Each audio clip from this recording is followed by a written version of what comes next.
My name is Jeff Hall, and Candy and I are facilitators at the ThyCa Thyroid Cancer Survivors Group here in Los Angeles, California. Good morning.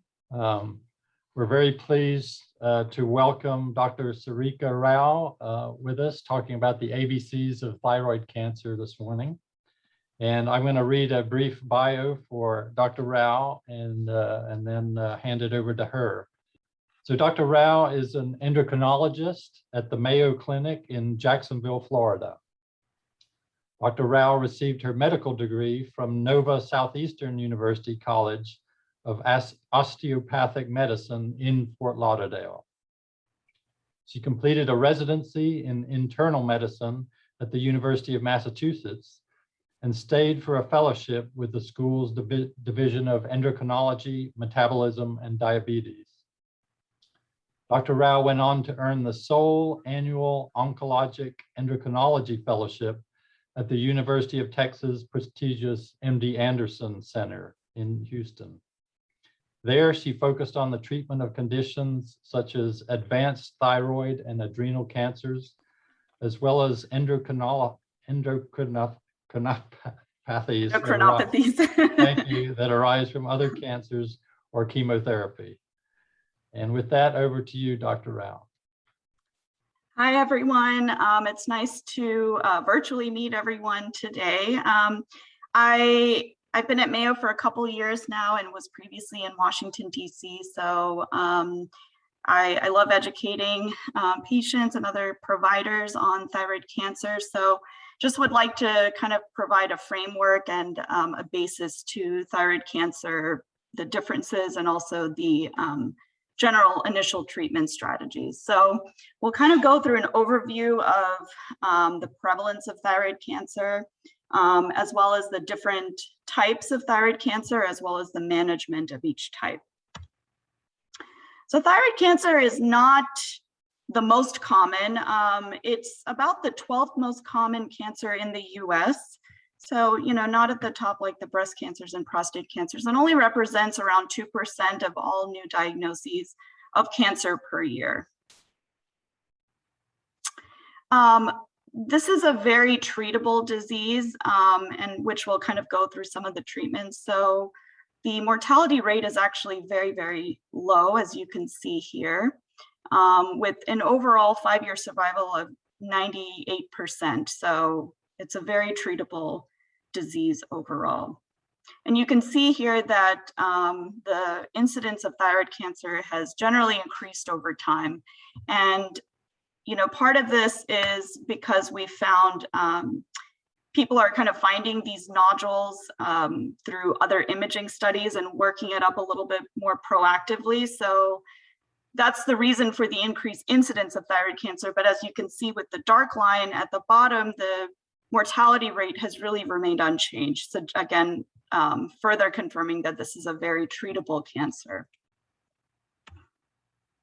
Generally, thyroid cancers are typically on the smaller size, which factors in why they are very treatable. Generally, maybe between 0 to 1 centimeters. And as our guidelines and understanding of this disease has evolved, we may not even do that much for those malignancies that are very small. But generally, as the size of the nodule increases, so does the prevalence of it. So it actually is less seen with larger nodules. Generally, women are more commonly found to have thyroid cancer. It's almost a 3-to-1 ratio between women and men. And part of that, we're not sure exactly why that's the case. Maybe there's some thought that with estrogen or estrogen receptors, maybe, but it's too early to say, and it's not, really well studied at this point. But we generally see it more often in women. So I just like to show this picture. I know it's a pathology slide, but I like to kind of show this to understand what we're looking at and why there are differences with thyroid cancer. So you can see here that these are the follicular cells in this illustration, and this is the same cell that we see, or the follicle of the thyroid itself. And then there are other cells that kind of sit right outside those follicles, which are called C cells. And this is the basis of a different type of thyroid cancer, medullary, which I'll touch upon later on in the talk. But we'll initially start with these follicles, or follicular-derived thyroid cancers. There are several different types. The most common is papillary, which accounts for about 80–85% of the thyroid cancers in general, but fall under this follicular-derived thyroid cancer. And the second most common is follicular, and Hertel used to be kind of a subcategory of follicular, although now it's really its own entity. Generally, the survival for these cancers are quite favorable, but depending on size and other risk factors, then that could change. Anaplastic is also a form of follicular-derived thyroid cancer, which I know some of my colleagues in other talks will be discussing this a little bit more, but it's very rare. And I mentioned those C cells, and that is what is the basis of medullary thyroid cancer, also less common, about 1–2%. So risk factors, I mentioned that gender, women were more commonly seen to have thyroid cancer compared to men, but also age, and the age part of it factors into how we stage thyroid cancer. It's one of the only cancers where we factor age into our staging criteria. And so we've actually, changed our staging over the years, where it used to be age 45 was sort of the cutoff to, if patients were younger than that, to downgrade their staging; if they were older than that, to upgrade it. But in the recent 3 to 5 years, we've actually increased that age to 55 and above. And so higher age is, generally attributed to maybe an increased risk of thyroid cancer as well. Other risk factors include radiation exposure. And by radiation, I mean, if someone has another malignancy involving the head or neck region, or even breast cancer, that involved radiation over time, that may change the cell structure of the thyroid cells. Usually not an immediate complication, but could be down the road, 8 to 10 years or more after that, if it were to happen. Sometimes patients who have had so many CAT scans may be at increased risk of this as well, although that's a bit less compared to the actual radiation of other cancers. And also some patients who have lived in areas that have had nuclear emission exposure, like those in Eastern Europe after the Chernobyl accident, or even in Japan after the Fukushima incident, after the tsunami. So sometimes with those explosions, or even with the atomic bombs, those are patients with increased risk. It's a different form of radiation. There are also hereditary conditions that could be associated with this. The first one is some kind of these polyps that may occur in the colon, and this particular condition, familial adenomatosis polyposis, is basically there are lumps and bumps that occur primarily in the colon, but may occur in other organs in the body, including the endocrine system. And so these patients are actually more proactively screened for thyroid nodules or even adrenal. It's not all patients with polyps, it's only those with this. It's a rare condition, but it is something that we see, and that is an increased risk of colon cancer. There's also another common condition that we see, common for an endocrinologist, called multiple endocrine neoplasia. It's specifically looking at the type 2 variant, and those patients are primarily going to have medullary thyroid cancer as opposed to the papillary or follicular thyroid cancers. And also, we've seen that there's some family history association. Exactly what that connection is, it's harder to say, but primarily if we've seen it in first-degree relatives, then maybe some of the other family members may consider being screened as well. This is getting a little bit nitpicky, but I just kind of want to mention this because it's interesting in terms of how we decide on therapies. But many times we look at the tumor environment and the genetics of that tumor environment to, see, okay, well, what is driving these nodules to grow or maybe turn into thyroid cancer? And so there are genes called oncogenes, and those are genes that actually help cancer cells grow and divide and allow them to live longer. There are also genes that are tumor suppressor genes that normally regulate these bad cells and try to get rid of it and control the growth. And so when you have stimulation of the oncogenes or the promoting genes or inhibition of the genes that normally suppress the growth, then these are risk factors for thyroid cancer as well. But this involves like a lot of specialized screening, which most patients actually don't need to have done, but just to kind of understand, why this disease can develop. So how do we find it? Well, as I mentioned, the incidence or prevalence has increased over the years, and that's primarily due to patients having other imaging like chest CT scan or head imaging, or some people are looking at the carotids, and so then we accidentally find these thyroid nodules. Sometimes they're palpable, like in the neck as well, but many patients, they don't even realize that they have nodules, and they're extremely common.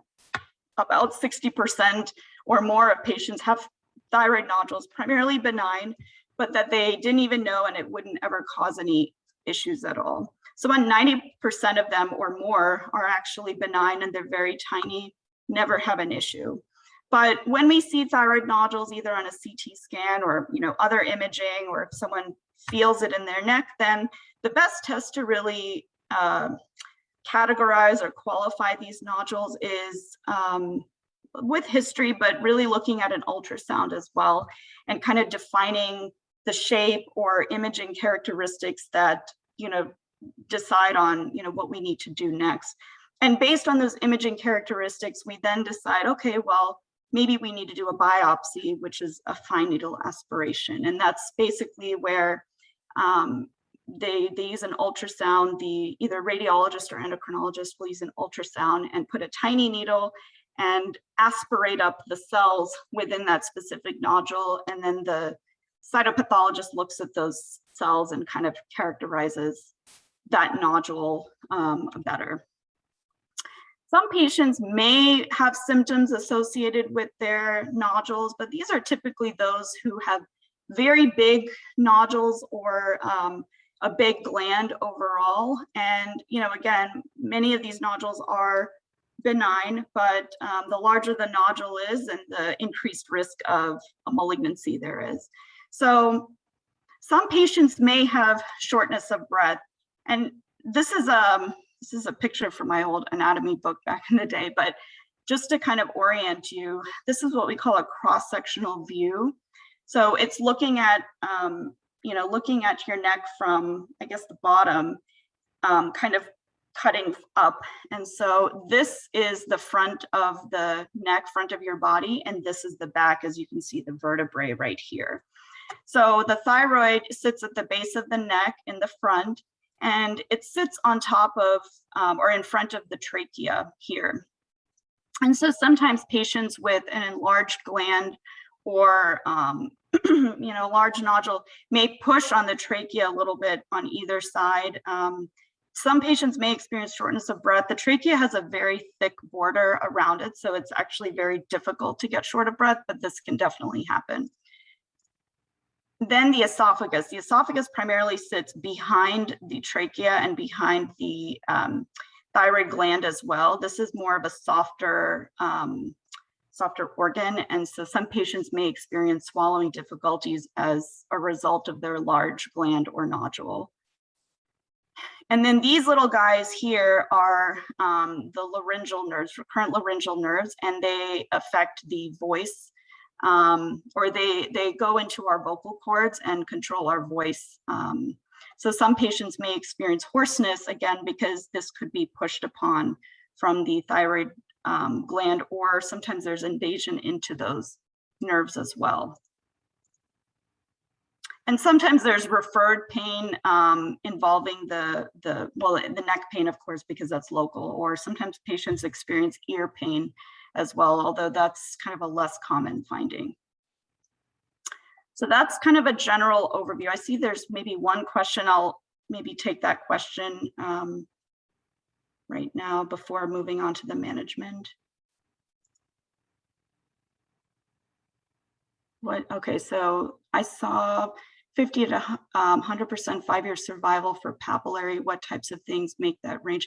Okay, so good question. So there is a wide range, as we saw, for the survival for papillary thyroid cancer. The things that'll increase the risk of that survival being lower is size of the nodule or size of the primary thyroid cancer, as well as invasion into local structures or lymph node involvement, metastatic disease, age as well, because that's factored into the staging, and also the type of thyroid cancer it is. So even within papillary, there are actually subtypes of thyroid cancer or of papillary thyroid cancer, and that can also dictate the overall survival.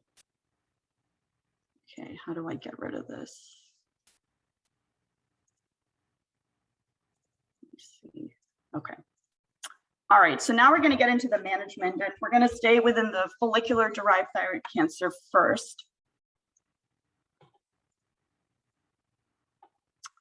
So the general standard therapeutic approach is surgery. The extent of the surgery has changed over the years in terms of we do less these days than we used to because it's not needed to do, remove the whole gland. So depending on the size of the nodule, generally the rule is less than 4 centimeters. If the nodule is, or if the involved thyroid cancer is on one side, not on the other side, you could potentially just do a lobectomy, which is taking out that half of the thyroid where the cancer is involved. Sometimes there's a subtotal thyroidectomy, maybe for smaller nodules. That's kind of up to the discretion of the surgeon and the patient and the endocrinologist, sort of a multidisciplinary approach. And some patients, depending on the size of their involved cancer, greater than 4 centimeters, whether they had cancer on both sides of the gland, if they have lymph node involvement or known metastatic disease at the time of their diagnosis, they may have a total thyroidectomy, and the lymph node removal is dependent on what is seen on the initial imaging.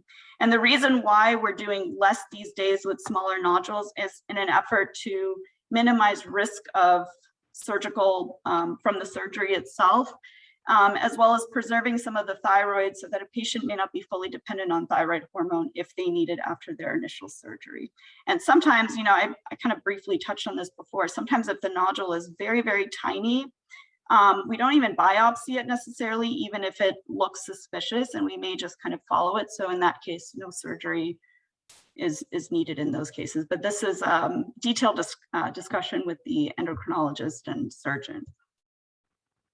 So after surgery, there are 2 things that we look at in tandem. So the first thing is radioactive iodine, which my subsequent slides will discuss, and also TSH suppression, which I'll explain.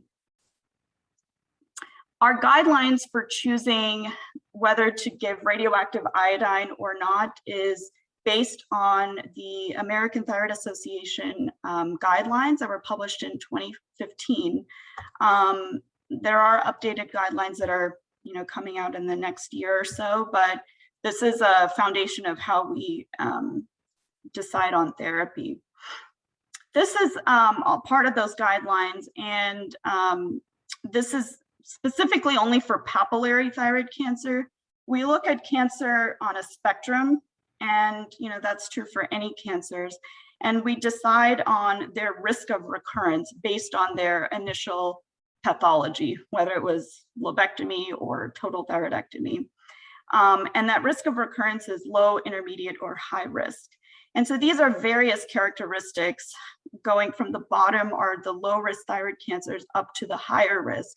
And based on this risk assessment, we decide on whether that patient warrants radioactive iodine after their surgery, only if they've had the entire gland removed. If it's half the gland, then it's automatically considered low risk and we don't need to do radioactive iodine. But if the whole gland is removed, then we categorize it and decide based on these pathologic characteristics on how to proceed forward. This also, to an extent, dictates what our TSH goal is, which I'll also further explain. But just to give you an idea of how we're thinking about it. The radioactive iodine, this is always an interesting question, and I try to show this picture or a simplistic form to explain the rationale for why we use radioactive iodine. So radioactive iodine is not radiation per se. It's a different type. Radiation for other cancers, sometimes thyroid cancer too, is with an external beam that is directed at a specific site of the body.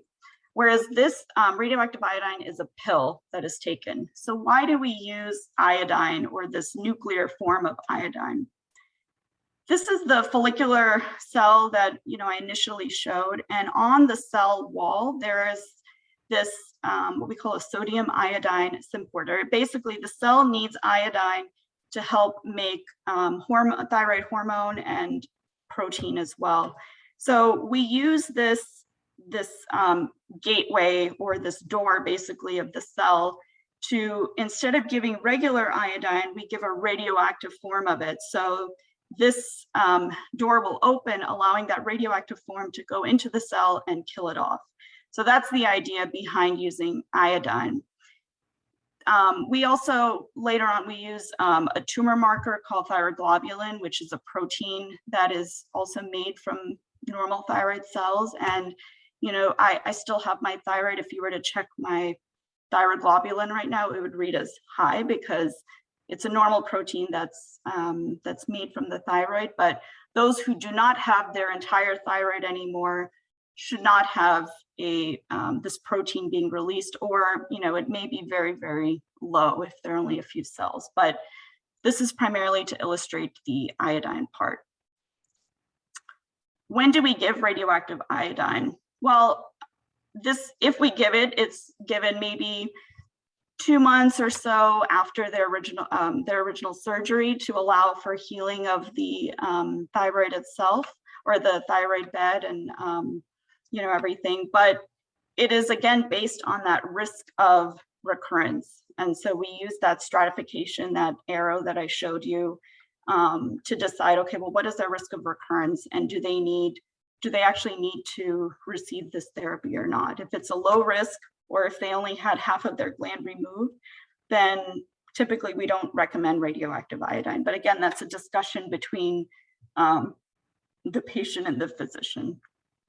And it's given as a pill, swallowed, and it doesn't work instantaneously. It's actually works over several months, and it'll ablate the normal thyroid tissue that could, cell remnants that could be there, as well as thyroid cancer cells as well. Many of you who have already gone through this would be familiar with the radioactive iodine preparation, the infamous low iodine diet. Patients say this is probably the worst part of the whole radioactive iodine treatment, because it is sometimes very challenging to find foods that do not contain iodine, because there are a lot of things we don't realize that do. And on the ThyCa website, there's a lot of detailed information on foods that are safe and foods to avoid, as well as recipes. We actually, to our patients at Mayo, we print out there's a cookbook that ThyCa has created to help patients with meal planning. Also on the American Thyroid Association's website, there's also information on low iodine diet as well. So why patients say this is hard, because it's a very bland diet, but it's healthy. So that's the advantage with this. And the way this treatment works is the patient goes on a low iodine diet for about 2 weeks prior, and then they basically try to starve their thyroid cells of iodine.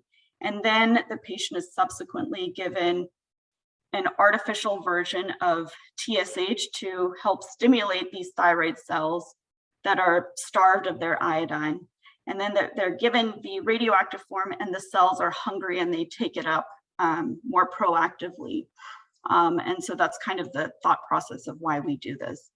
And then after that, we do a scan looking at the whole body to see, okay, well, where did that iodine go? After receiving radioactive iodine, there are some precautions that are needed because the patient who received it is emitting the radioactivity out. And so it's important to distance themselves from other individuals, children, especially pets. And there are several guidelines and rules that are discussed further on what to do. My screen, hold on, let me get rid of this. So really the radioactive iodine treatment is low risk overall. And patients usually tolerate it pretty well. Sometimes they develop dry mouth because the radioactive iodine may go into the salivary glands normally, but we have ways of preventing that. There's some thought that some patients may need to consider reproductive issues, but this is actually more of just delaying. It usually doesn't cause actual reproductive problems. It's just we recommend once you've received radioactive iodine to delay getting pregnant. And sometimes with very, very high doses or frequent doses of radioactive iodine, there may be other malignancies that happen, but that's also not very common. So in terms of the other concurrent thing that we're thinking about, which is the TSH regulation, I just kind of want to briefly show this picture. It's important to understand this because the labs are very backwards. And so it's important to understand, what we're doing. So the TSH is thyroid stimulating hormone. It's made in the pituitary, and it regulates your thyroid gland to make hormone. And so, and the thyroid hormone that's primarily made from the thyroid is T4, but there's also a little bit of T3 that is made. But the T3 is actually converted, the T3 is the active thyroid hormone, that's actually converted from T4 in other parts of the body. If there's too much thyroid hormone, like if there's more of this T4, whether it's due to a disease or because a patient is taking more of this medication, a message is sent back to the pituitary to say, okay, pituitary, I don't need any more of this TSH. So the decision on, where we want our TSH to be is based on the risk of recurrence with their disease. And I believe I have another slide that kind of explains this better. After the initial surgery, we decide on we determine the response, overall response. So an excellent response means, again, if they've had their whole gland taken out or even half of the gland, then there's no structural evidence of disease anymore. And those tumor markers, which are the thyroglobulin, that protein that's made, would be low or zero in someone who has their entire gland removed. Again, if they only have half their gland removed, the thyroglobulin will still be present, but that's a normal finding. So that's not, we don't necessarily need to follow the patients with those tumor markers. And then there's biochemical incomplete, where the thyroglobulin may still be present in someone who has had their complete thyroid removed, but the imaging does not show any evidence of disease. Structural incomplete response is where there's imaging findings, but the thyroglobulin may not be present, and indeterminate is, maybe there's questionable findings for both. So the goal of TSH suppression, this is the common thing that we get asked about. It's important that, if you have thyroid cancer, that the amount of thyroid hormone that you receive should be ideally regulated by your endocrinologist or thyroid cancer specialist, because many other providers don't understand this concept. And so, so TSH suppression, again, it means that we you don't have a thyroid anymore, so we have to give the patient's thyroid hormone. And we decide on the dose of the thyroid hormone, again, based on their risk of disease. If they have intermediate to high risk disease, or if they have an incomplete response, we generally give more thyroid hormone, usually just in the form of T4, it signals again to the pituitary that the pituitary doesn't need to release any more of this TSH. The pituitary has no idea whether the patient has a thyroid or not. All it's looking at is thyroid hormone and how much hormone is present. And so we give more thyroid hormone to potentially suppress the TSH in patients with more intermediate to high risk of recurrent disease. And this is our guidelines for the different ranges that we choose based on their disease. And this is again only for the differentiated or follicular derived thyroid cancers. We'll get to the medullary part later, but the medullary does not depend on this pathway.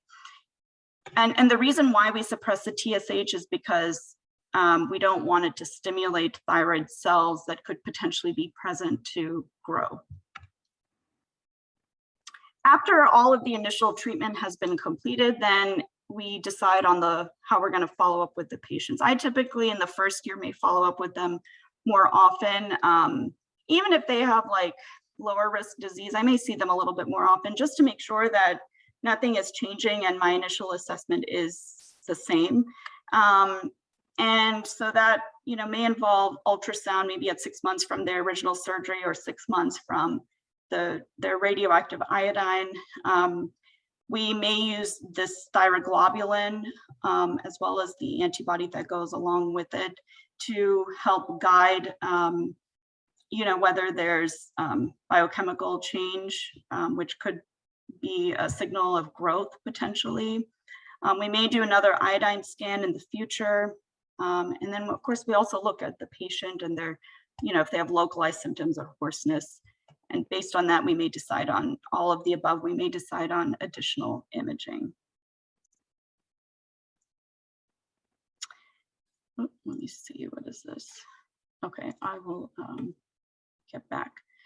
So we talked about how iodine is an important gateway to help with thyroid, or using radioactive iodine is a way of treating thyroid cancer because of this gateway.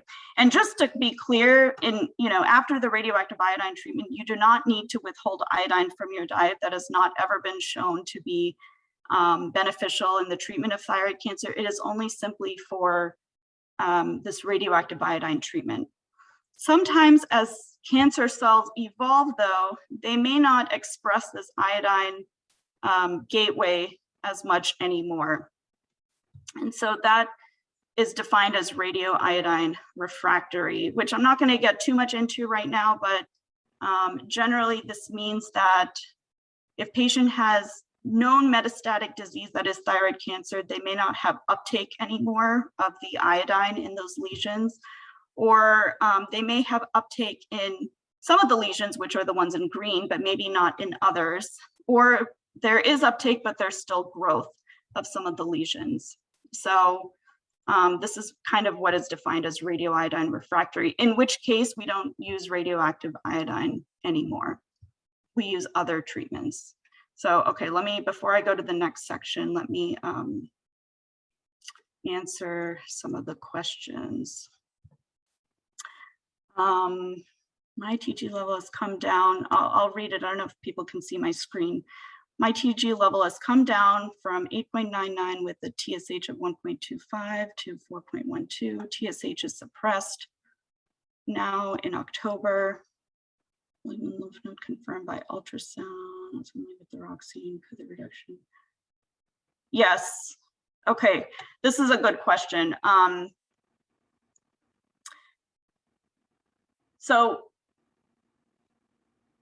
part of in her particular situation, or in this patient's particular situation, they had a detectable thyroglobulin and also had a lymph node, I guess, that was positive for the thyroid cancer, but their TSH was not suppressed. So in this particular patient who has a known elevated thyroglobulin, I assume that she had her entire gland, or him or her had the entire gland removed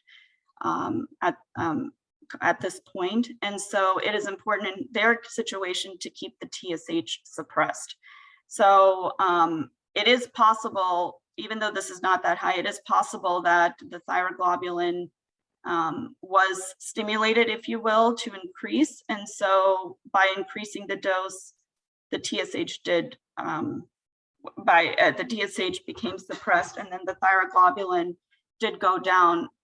I'm not sure about the full details of this disease. Is it dedifferentiating, or could it be a case of some remission? I don't know if this cancer will necessarily go away in this lymph node. I'm assuming that it's small, but yes, it's possible that the TSH can drive the thyroglobulin. If during ultrasound the nodules look suspicious, calcification, irregular shape, multifocal on both sides of the thyroid, can it be considered malignant without having to go through a biopsy? No, because many patients that we see, we categorize them as very highly suspicious, and they do undergo a biopsy and it ends up being benign. That doesn't mean we stop following the patients. We still follow it because of this possibility of a false result. But you know, we still follow the patients closely with, depending on the size, the interval of the imaging or the repeat imaging in the future, but just the imaging alone doesn't equal cancer. So stage 1 and 2, less than 55, but I'm less than 55, stage 3 tall cell variant. Okay, so this particular patient, that stage 1 or 2 was less than 55. Stage 1 is those with disease confined to the neck if they're less than age 55, and stage 2 for those patients less than age 55 is metastatic.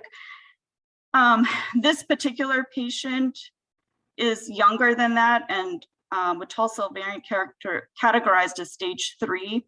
This may have been staged based on the old guidelines and what old staging criteria, and what we have been told is if they're staged by the old staging criteria, not to necessarily restage them. And so this is maybe why this patient is considered stage 3, even though they're younger than age 55. What is the likelihood that parathyroids can be preserved in lobectomies or thyroidectomies? This is an important question. So preservation of parathyroids are,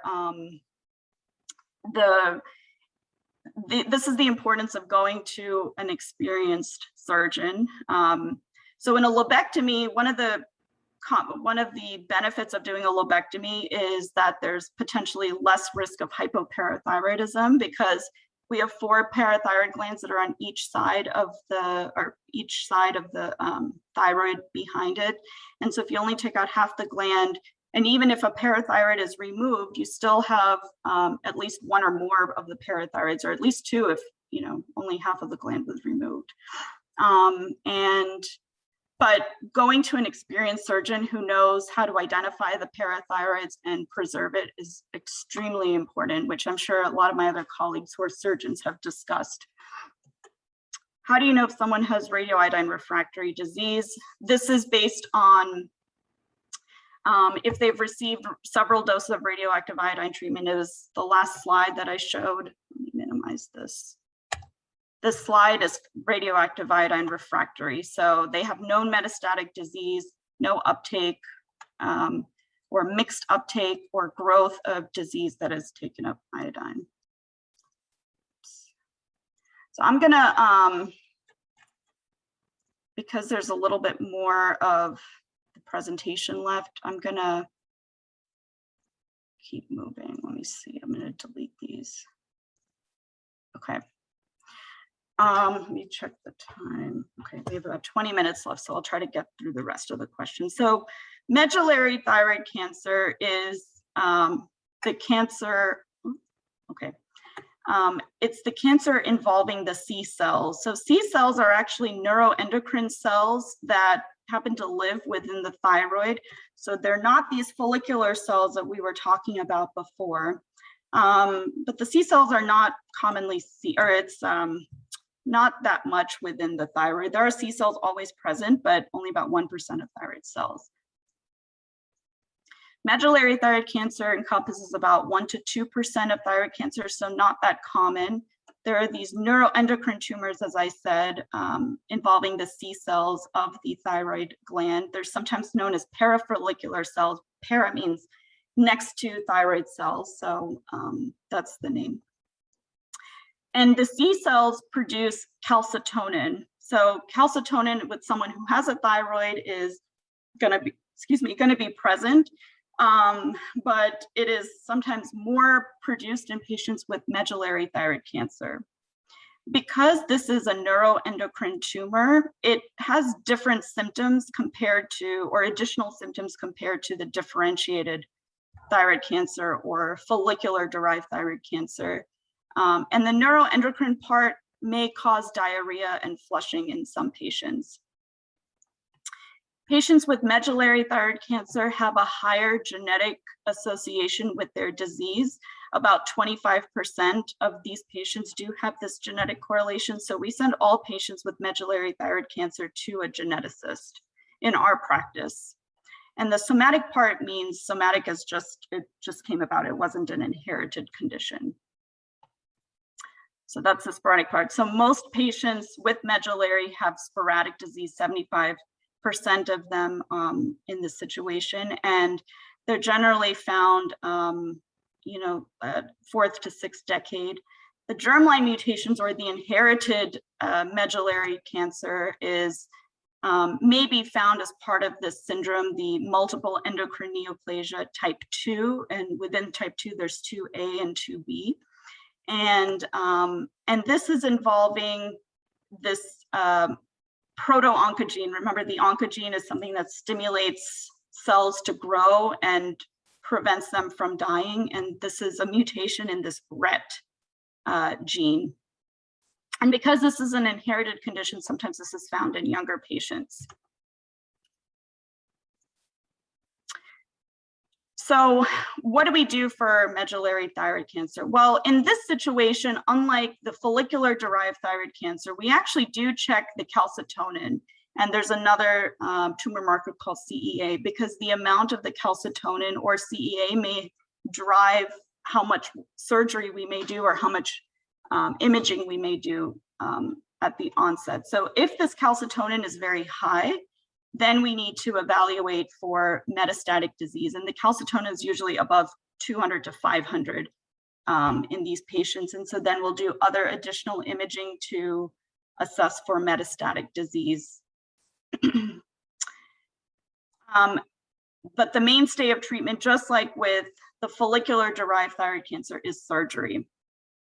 I mentioned this genetic condition and multiple endocrine neoplasia type 2, and that condition is associated with this other adrenal disease called pheochromocytoma, long name, but basically the adrenals make a lot of adrenaline, and some patients with this MEN2 have both medullary thyroid cancer as well as this condition. So the genetic test may take a little bit of time to come back. So in an effort to help expedite the surgery, we screen patients for this condition with some labs to check the adrenaline levels. But generally with medullary thyroid cancer, we do recommend taking out the entire thyroid and also assessing the lymph nodes that are in the central neck or those that are right behind the thyroid. And based on pre-surgical imaging or calcitonin levels, we'll decide on whether we need to, operate on the side of the neck as well, the lateral neck.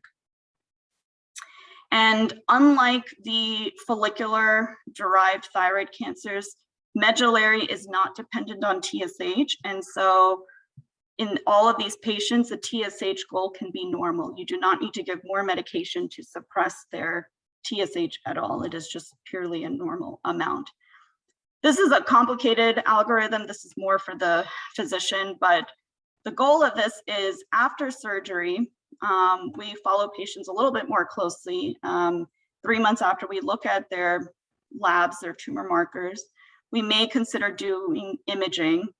additional imaging. We're always going to do an ultrasound, but again, based on the tumor markers, we may do more, extensive imaging looking elsewhere, not necessarily at the 3 months, but as we keep following the patients. And we also look at patient symptoms. So I mentioned that diarrhea or flushing may be symptoms that patients with medullary thyroid cancer may experience. And so not only localized symptoms like the hoarseness or any kind of compressive symptoms in the neck, but also the diarrhea and flushing could be a cue that something is recurring. So just briefly, again, this is going to be discussed by my other colleagues, but this slide is with respect to both medullary as well as the follicular derived. Once you have had your complete surgery and initial treatments and you're following a patient, you're going to be, following whether they have disease recurrence or not. And so if a patient does have recurrence, then where is that recurrence? Is it just within the neck, confined to the neck, or is it somewhere else? If it's localized within the neck, and if it's larger volume disease, then we would maybe consider surgery to help debulk that and prevent progression in the future. But we try to limit the amount of surgery that a patient undergoes, because every time you operate, if you needed to operate again, it makes the surgical bed a little bit more difficult to, with the scar tissue and everything. Or if a tumor is close to important structures, even if it's not large volume, we still may consider operating.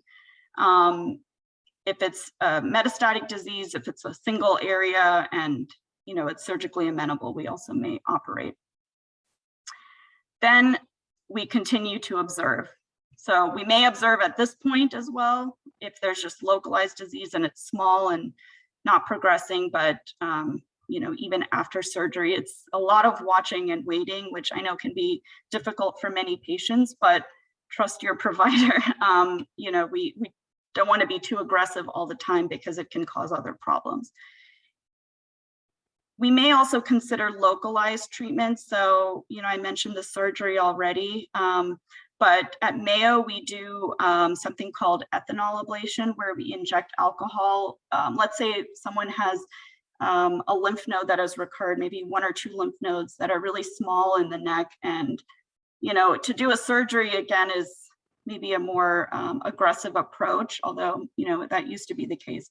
So what we do is we inject alcohol into that lymph node or that specific site to help ablate or kill off those thyroid cells. That is only recommended for the follicular derived thyroid cancer. It would not be appropriate for medullary. And in these situations, if it is the follicular derived thyroid cancer, these are patients where radioactive iodine no longer works anymore. I should have mentioned that before. But for medullary, of course, that's not even an issue. Sometimes patients may benefit from radiation, or if they have bony metastases, whether it's from medullary or the follicular differentiated thyroid cancer, then they may need medications that are similar to what we use for osteoporosis, but at a different dose to prevent fractures or pain or other issues. And finally, if patient has multiple sites of disease and multiple sites of disease and it's progressing more rapidly or encroaching local structures, then we may consider systemic therapy, which that will be discussed in other lectures, but is basically trying to treat everything together. So this is a picture taken a couple of years ago from Rovinj in Croatia. I just thought it was very pretty and I liked the sunset here. So I will look at some of the questions and see how much I can answer we have only about 10 minutes left, so I'll try my best. I'm gonna try to do the shorter questions first. So I believe that survival rates for those with tall cell variant are worse. Why is that? And are different treatments required for tall cell? Okay, yes, so tall cell variant is a type of papillary thyroid cancer. It is considered more aggressive. When we look at any of these thyroid cancers, we look at it also on a spectrum. So there's some papillaries that are more well-behaved, if you will, and the tall cell variant is one that is, a bit more aggressive. And many times there's a mutation associated with this that drives the thyroid cells to grow. So that's one of the reasons why it tends to be more aggressive, because of that mutation, but just the behavior of the cells. The treatment is not different initially.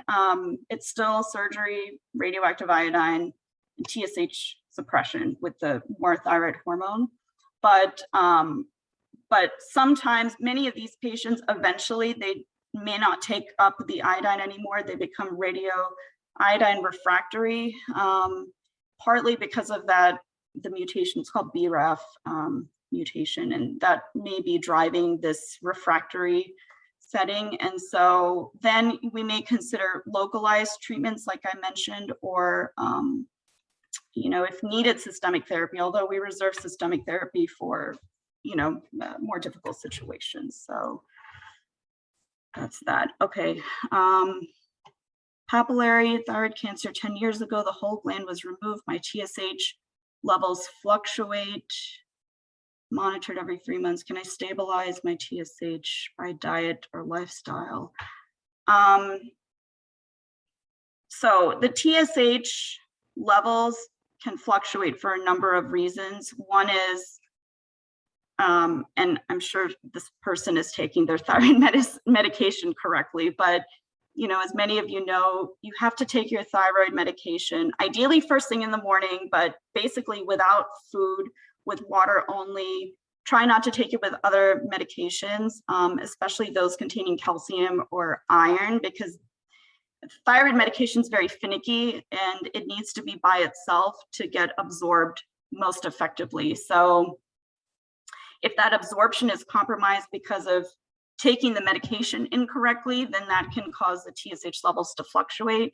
Some patients may have a malabsorption disorder where they're not able to absorb things regularly or consistently, and so that could be an issue. And sometimes weight fluctuations or even metabolism or other concurrent medications, not necessarily taken at the same time, but they may affect the thyroid levels as well. And we always tell patients, I don't know if this particular person is taking biotin, but biotin doesn't affect thyroid hormone. All it does is it may affect the way the lab is processed. So we ask patients to hold biotin about a week before, if they're taking it as a supplement, before their labs. Diet and lifestyle, not really. I know there's mixed information about eating gluten-free or eating healthy, and that is always an important thing, regardless of whether someone has thyroid disease or not. And sometimes gluten-free can, patients many times just feel better because the gluten kind of makes our gut feel heavy and not digest as well. So, but it's not necessarily going to impact, your TSH level.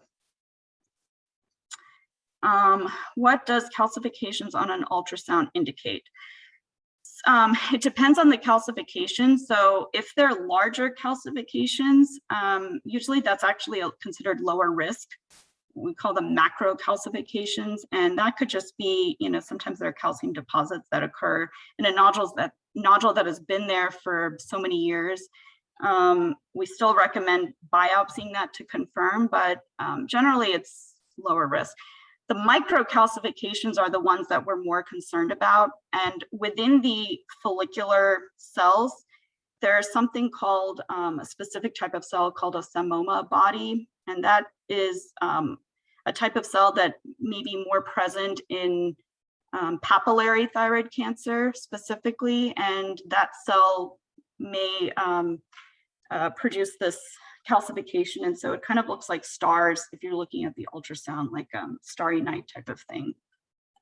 How likely is it to not need hormone for the rest of my life after partial thyroidectomy? There is no, okay, so after only removing half of the gland, there is no way to predict ahead of time who needs hormone and who doesn't. It's just monitoring the labs. And if someone has Usually, even those patients with low risk disease, we still aim for the TSH to be less than 2.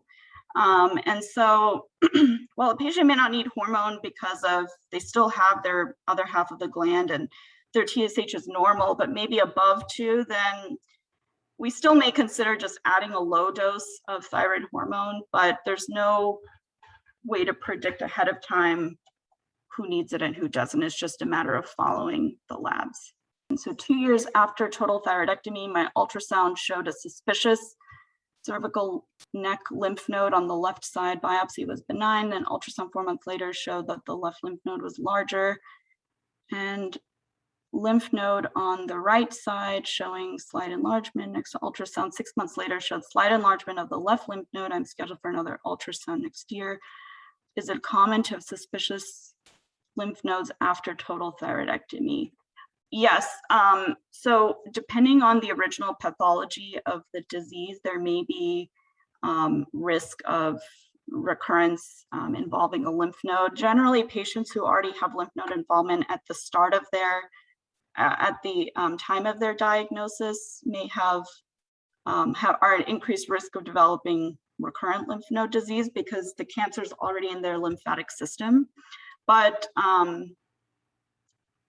this is the reason why we keep imaging. Even someone who did not have lymph node involvement at the onset of their diagnosis, we still continue to image, to make sure that we're assessing the entire neck. And this is an important thing when a patient has ultrasounds, that they should not just have an ultrasound of where their thyroid used to be. It's important that they image the entire neck to look at lymph nodes all over. And so that's just a little bit of a longer ultrasound, but it's important, and that's what we do here at Mayo and at a lot of other institutions.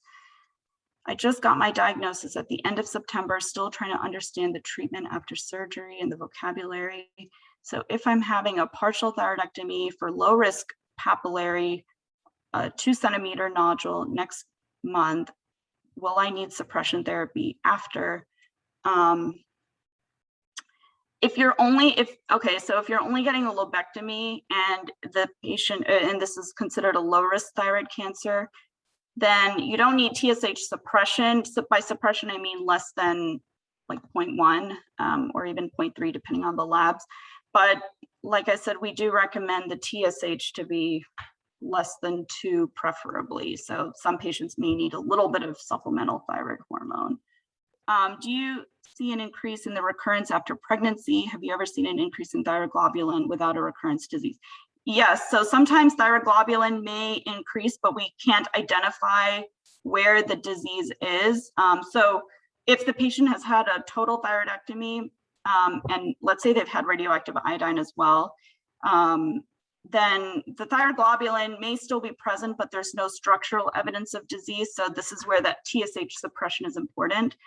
If they've had a total thyroidectomy and they did not get radioactive iodine, that thyroglobulin may still be present, but that's because there may be benign or normal thyroid cells still existing in the neck, and that's okay.